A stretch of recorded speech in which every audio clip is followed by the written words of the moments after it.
Gemma is someone who is making the right enemies.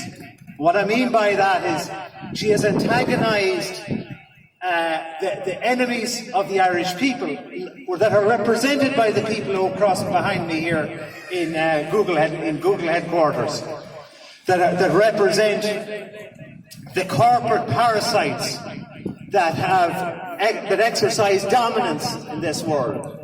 And it's the same corporate parasites are the reason why farmers are outside meat plants up and down the country, because those involved in the beef sector of agriculture, beef and suckler farmers, are in a loss-making situation, or they're being forced off the land. And when you actually drill down through the stats of the food industry and the contribution of the food and drinks industry to this country, Irish food and drinks exports from the 26 counties last year alone were worth in excess of €12 billion. €12 billion. And you have a situation where one segment of that industry, the beef sector, is on its knees, and it's because of the dominance of the corporate agri-sector that are profiting on the backs of the hard work of the primary producers of food in this country. And it's the same with Google. It's the same with Facebook, with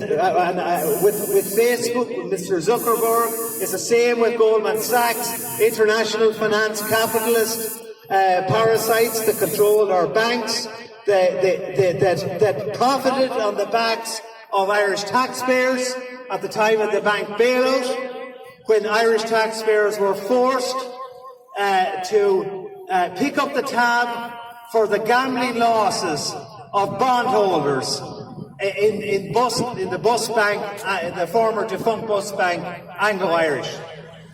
And the cost of that, the promissory note, 34 billion plus interest, and also the cost of the bailout of the other pillar banks in this country, added 64 billion euro to the national debt. A national debt which is now in excess of 220 billion euro. So much for keeping the recovery going.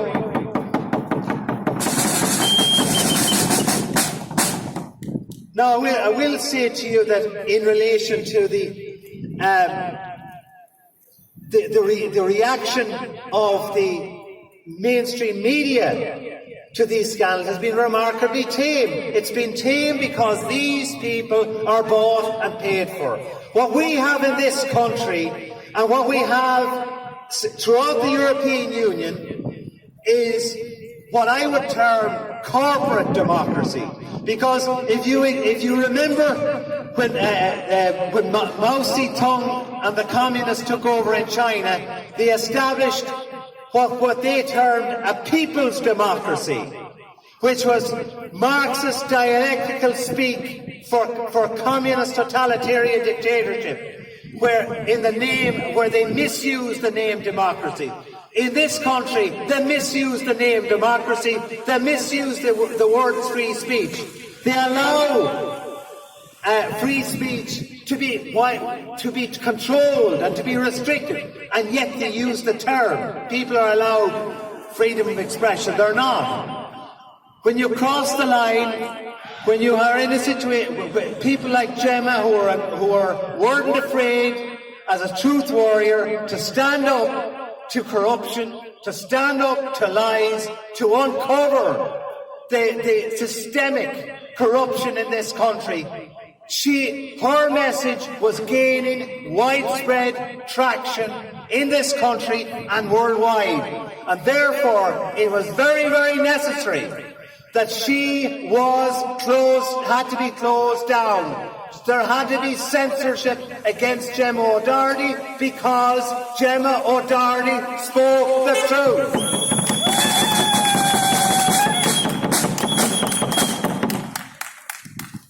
As I said, I call this country a corporate democracy because the mainstream media exercises censorship. They choose what the Irish people must consume from their mainstream media. It's decided by them. They decided to edit and to cover up certain stories, certain very important stories that are very newsworthy for the people of this country. That's what journalism is supposed to be about, to provide coverage of important issues so that the Irish public can determine what is going on in their country and make decisions come election time to rectify and fix that situation. And Gemma referred earlier to the scandal of what happened, those children in Cortown, where 3 teenage girls were sexually assaulted and yet it is alleged by people not from this country. But the mainstream media and RTE gave it barely mentioned this grotesque scandal.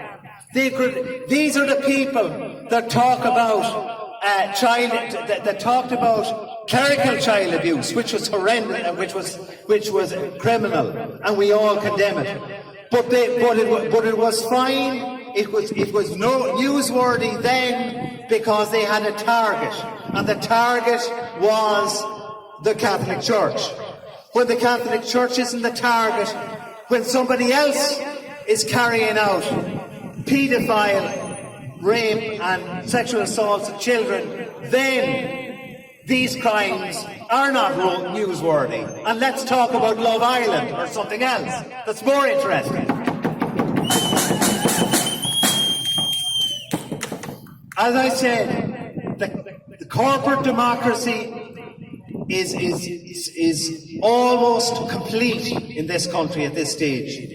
You have a situation where everything is done for big banks.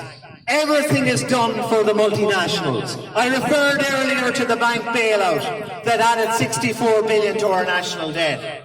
Only recently, and very crucially, after the European and local elections in May, the European Commission decided to sign up to a treacherous Mercosur deal between the European Union and the Mercosur countries in South America that was done for the purpose of people like these inside, for the multinational sector, pharmaceutical multinational companies, many from North America, many of whom are located here, are part of the Mercosur deal, as well as car manufacturing companies in Germany that want to sell their cars into South America, and the trade-off was that they were going to permit 99,000 tons of substandard South American beef to be imported into the European Union market to saturate the European market and decimate prices for primary producers, such as beef farmers that are outside factories as I speak, and who are suffering because at the moment, without any Mercosur deal, 22,000 tons of South American beef, much inferior substandard Brazilian beef, is imported every month into the European Union. So this is just a taste of what corporate democracy is about. Corporate democracy is good for Google. Corporate democracy is good for Goldman Sachs. It's good for the Wall Street banks. It was good for the Anglo bondholders. It's good for the multinationals, companies that will benefit on the back of the Mercosur trade deal. It's good for also their agents in this country the sellout politicians, the political establishment and elites in this country that work for the multinationals and have abused the democratic mandate that they received from the Irish people to serve the interests of big business and to serve the interests of big banks rather than serving the interests of the people of Ireland who elected them. That's not what a republic is about. In 1916, the men who gave their very lives for the cause of Irish freedom, for the cause of a genuine Irish republic, must be spinning in their graves today at the thought that what they had died for has been so treacherously betrayed. But that betrayal did not happen yesterday. It happened a long, long time ago. It happened in Bailnablaw in Cork in August 1922.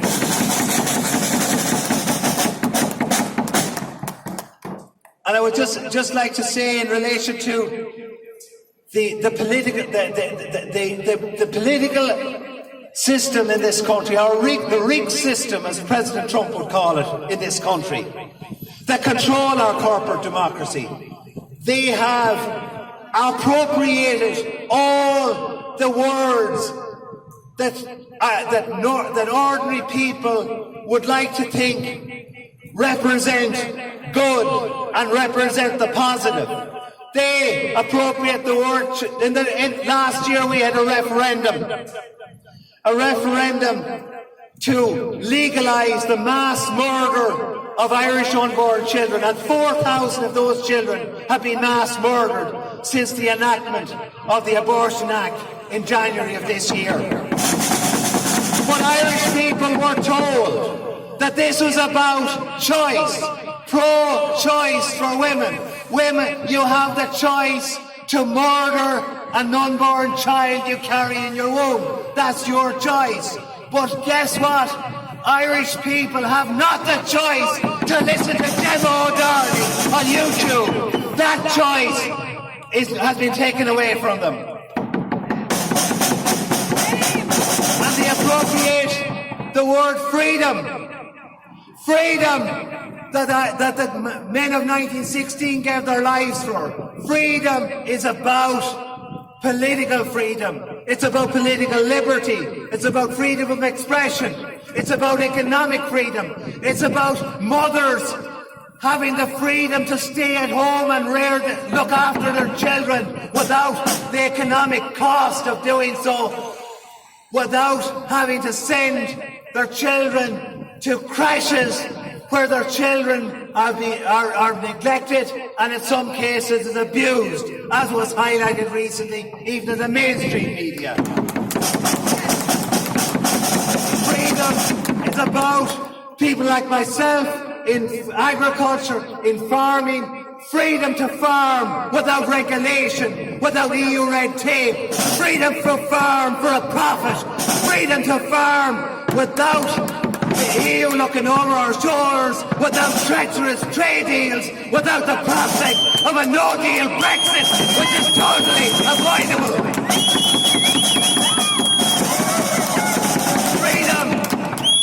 Freedom is a misused word, but you have in this country the freedom to murder unborn children. That's freedom. You have the freedom to be degenerate.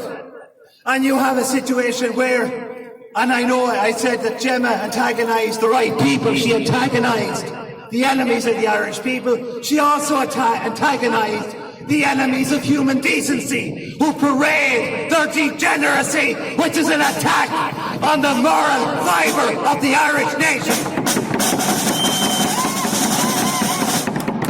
Freedom is a precious thing, something that we have to fight for, and something that the people are standing on this sidewalk today for the last 3 weeks are fighting for, the same freedom that the people of the men of 1916 and the men of 1919 to 21 fought for.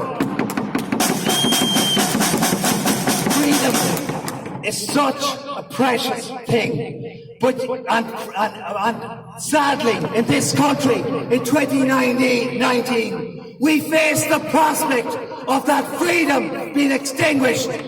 Why? For corporate gain and corporate benefit, not to the detriment of the interests of the Irish people. I referred earlier to the prospect, the real prospect now of a no-deal Brexit in 3 months from now. A no-deal Brexit which is totally avoidable.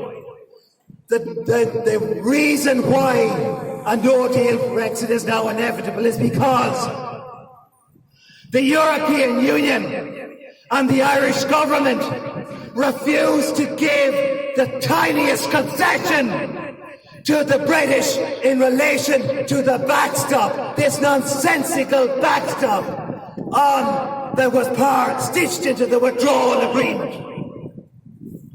The backstop, ladies and gentlemen, was supposed to be about preventing a hard border between the 6 counties and the 26 counties of this country. The backstop was supposed to be preserve trade between Great Britain and Ireland. Very necessary trade. But the problem was that the British Parliament on 3 occasions voted down the backstop.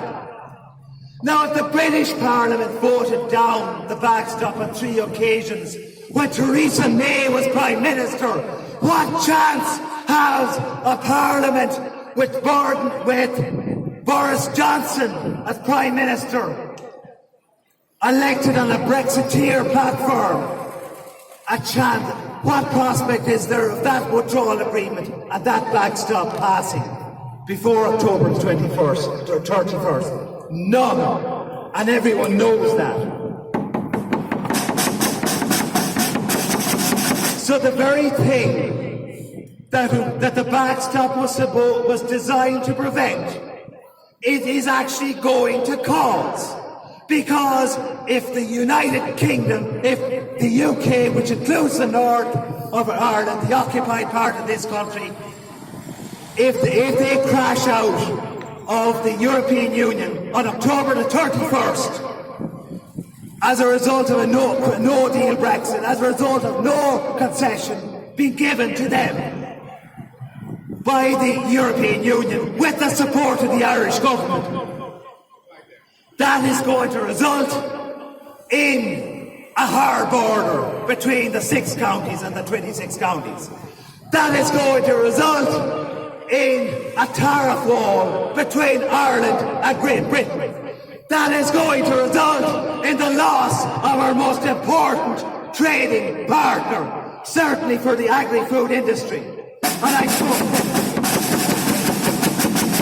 I spoke earlier about the net worth of the Irish food and drinks exports to this country, to this economy, to the 26 counties economy, being of €12 billion.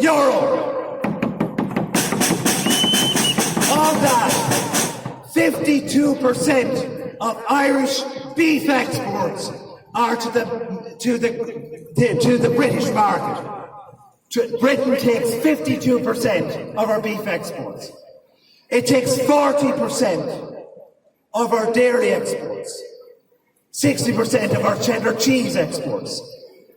It takes 95% of our mushroom exports. If the British market is shut down and denied to Irish primary producers of food, that will decimate the Irish agri-food sector.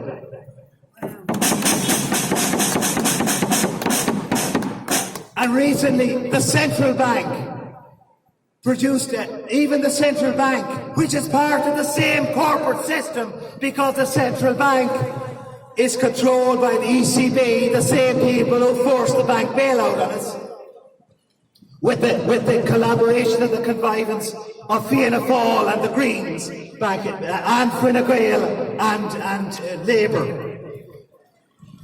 But the central bank has said in their prognosis of what a no-deal Brexit would mean. The loss of 34,000 jobs. They have also said that it will slash economic growth. That it will push the country back into recession. But the central bank figures are slightly skewed because they're including where I'm standing, the Dublin economy, as distinct from the overall Irish economy. And I can tell you that if the impact on the overall Irish economy, which would include perhaps some economic benefits to the financial services sector from people from financial services moving from the City of London to Dublin, when that's excluded, you are talking about a total hemorrhaging of the rest of the Irish economy that is not supported by multinationals.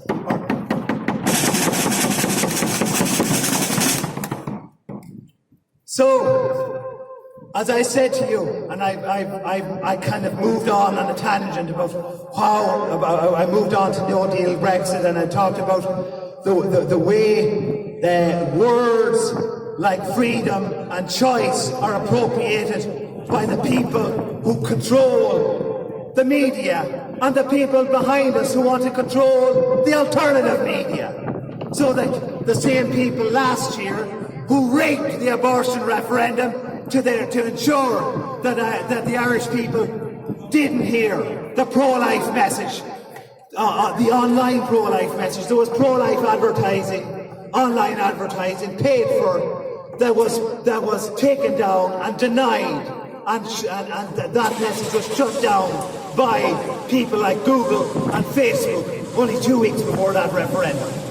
Again, another example of an attack on our freedom of expression. Because if we have not the freedom of expression, if we have not the knowledge that people like Gemma O'Doherty and others provide us with through alternative media, then the general public are not in a position to make the right decisions when it comes to election time. And that's why the elections in this country are rigged. They don't have to interfere with the ballot boxes. They don't have to. And I'm not suggesting that they do. All they have to do is brainwash the public, condition the public into believing that the mainstream parties, like the mainstream media, are on their side, when it's very evident that the opposite is the case. I appreciate that the Irish people, if they were properly informed, if they were not conditioned in the way they are, and if they did not make decisions based on false emotional reactions to manufactured propaganda, I have no doubt that an awful lot of Irish people will wake up and start to vote in numbers for a real opposition in this country.